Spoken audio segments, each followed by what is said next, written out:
Hey YouTube, how the heck we doing? Today, we're going to take a peek at this video I came across by No One Plays Teemo by Vars. 1 month ago, 150k views.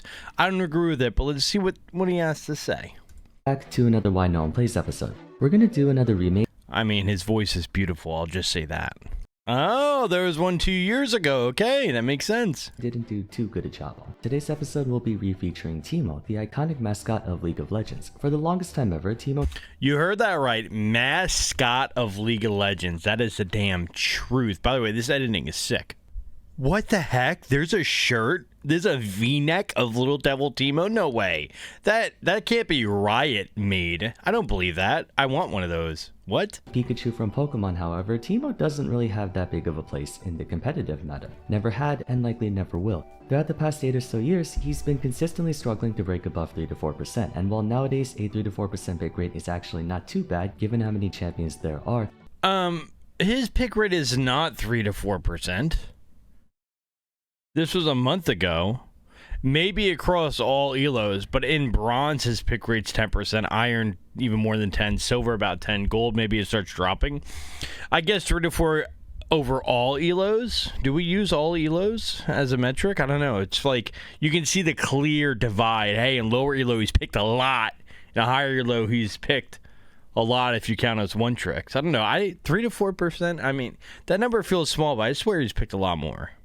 Let me take a peek at this before he breaks it down. So, back in the day, 2 to 5%, spikes up to past 5, back down to under 2.5, spikes up from 2017 to 2018, all the way up to, oh my god, what meta is this, 2017?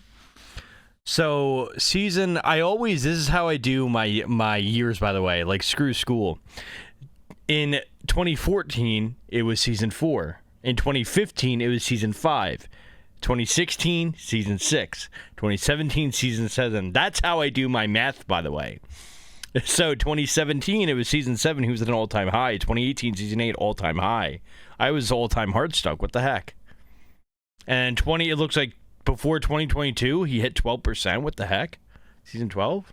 From around late 2014 to now, roughly 9 or so years, give or take. Aside from the blip we saw during preseason 12, Teemo has had a very stable average pick rate of around 3 to 4%. During those 9 years though, we've seen a lot of new champions enter the fray, and with more members in the roster, percentages would deflate to account for it. For example, Ezreal is still a very popular champion, but you'll notice he went from peaking out at 30 to 40% oh my back in the day god! What the heck?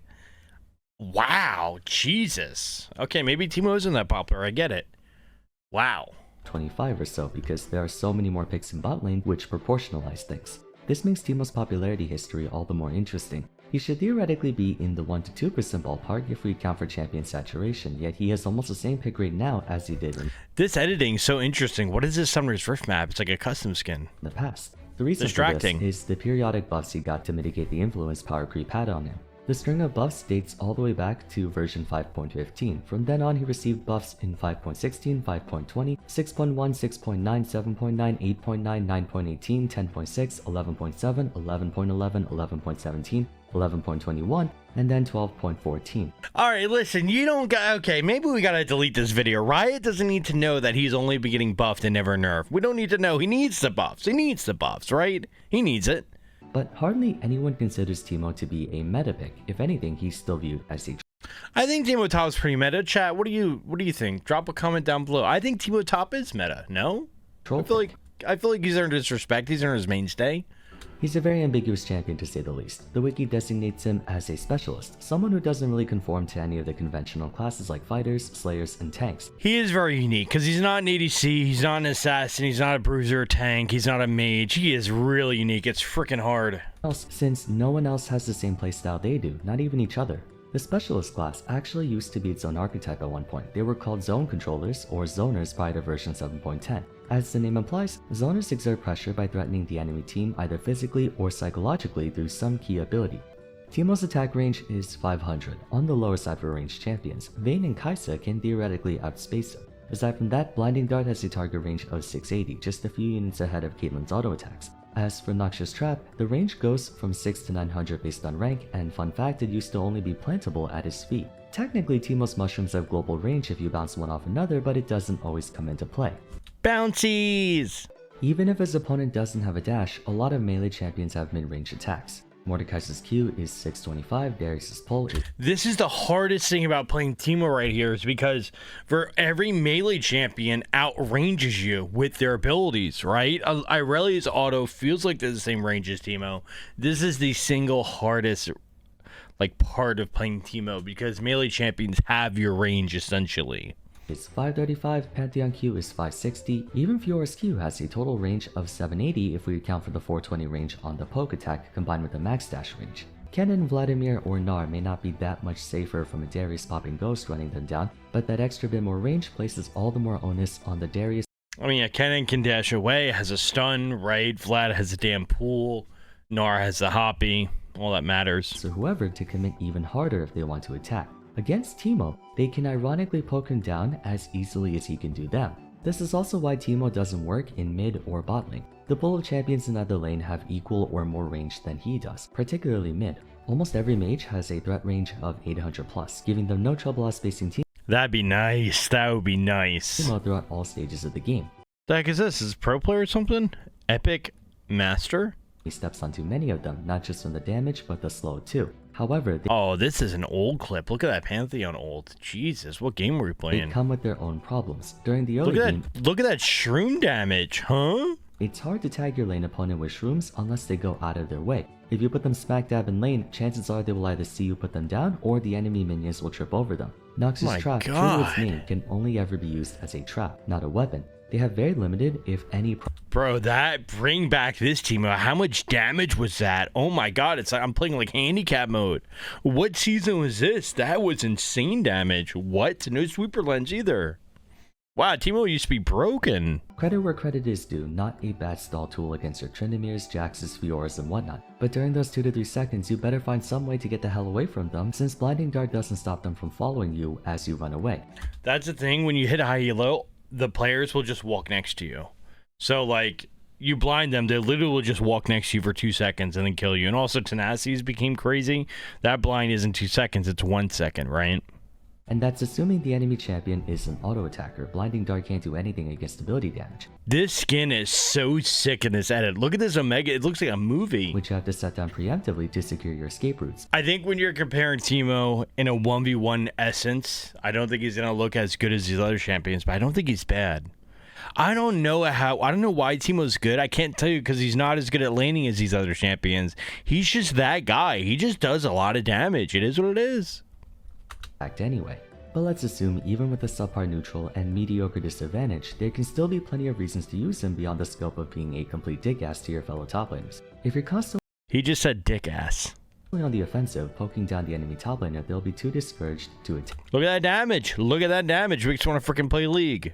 That much is true. But when I said Teemo lives and dies by neutral, I should have said he kills and dies by neutral. Teemo struggles to exert lethal pressure at all stages of the game if the opponent chooses not to commit to anything. He might do a lot of damage, especially once you stack E. I think I disagree. If the argument, if the opponent, if my teammates, if the enemy teammates, if it's an if in League, it's usually not a good argument.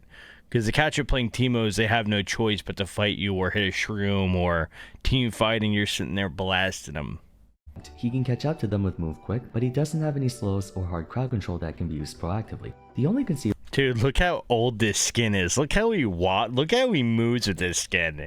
So freaking old. Get yourself a skin if you don't have one. That's atrocious. Look at his little way feet. You can use Nox's trap aggressively is if you're playing 4D chess. He's not even walking. He's freaking Michael Jackson, sliding. Put down shrooms between the tier 1 and tier... Moonwalking. The 2 turrets ahead of time without being spotted somehow. Peak Teemo gameplay right here. This gameplay consists of neutral with no easy transition to advantage outside of player stupidity. For the sake of comparison, Xerath is played more often not only due to having far better range, but he can actually finish the job with Rite of the Arcane. Using Arcana Pulse and Eye of Destruction, he can slowly chip away at the enemy team, and when they're in critical condition, he pops his semi-global ultimate and snipes them down even if they try to run. So you basically have to pray your target is tilted enough to fight you to the bitter end and not smart enough to disengage and run. 99% of his exertable... What if you just kill them?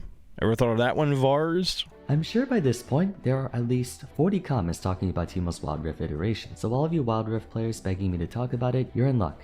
For those who don't play Wild Rift, don't worry, I don't either, Teemo's passive and E were swapped, so Toxic Shot is his passive and Guerrilla Warfare is his E. Dude, Wild Teemo feels like crap to play. I feel like everybody says that. He does literally no damage. This is another, it's like theory crap versus actual.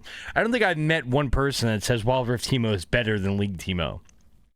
Wild Rift Teemo does no damage. So, like, the kit makes more sense. Like, you know, Poison on passive, no brainer. Twitch passive, I mean, Twitch Q on E makes sense. A little roly-poly. It all makes sense, but I feel like he feels like booty cheeks to play. Single mushroom late game. Sure. But when we're talking about long-term sustainability and champion loyalty, that gets old fast. Nice League's entire shrooms. foundation rewards proactivity over reactivity. Looks like my gameplay, to be honest, not to, you know, toot my own shroom. The problem with Teemo is that he can't do either. Therefore, no one really plays him. The only ones who do are doing it for ironic reasons and not for any real practical benefit. I like what he did, because the title is literally why no one plays Teemo. So I thought I was going to come into a super, like, negative video here, but it didn't feel like that. Maybe it's his voice, maybe it's the editing, the light colors. But that felt more of, like, a fair critique rather than, like, a hate train. Kudos to Vars. Let me know in the comments down below if you like these react videos for me, or if you hate them, or if you love me, or if you hate me. So thanks for watching. I'll see you next video.